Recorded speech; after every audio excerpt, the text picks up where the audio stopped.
A frequent question that we're being asked as frontline healthcare providers is, you're being compared to soldiers walking into battle, heroes.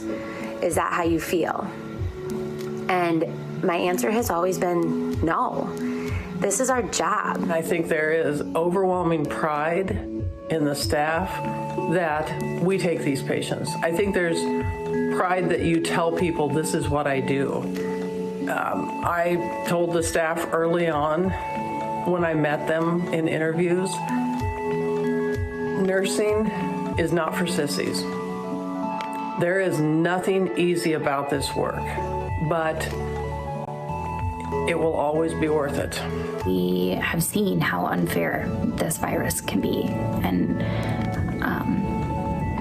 in who it chooses, and it's very unforgiving in how it affects them. Just extubated the patient, and she's talking. Really made my day, and had a conversation with her, and she's getting better. One of the few events that we don't witness very often, and makes it rewarding to what we do. There is a light at the end of the tunnel.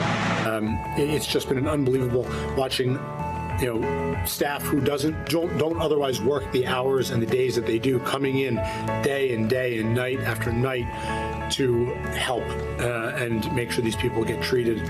I think if you had told us all 30 days ago that on the other side of this, we would be a better, stronger unit because of it, I'm not sure that people would understand that, but I think everyone does now. I just keep hoping that the love stays louder. Louder than the fear. And if our resilience and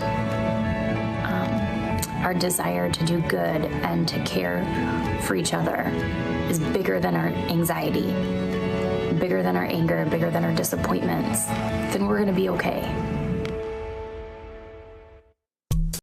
Hey, NBC News viewers, thanks for checking out our YouTube channel. Subscribe by clicking on that button down here, and click on any of the videos over here to watch the latest interviews, show highlights, and digital exclusives. Thanks for watching.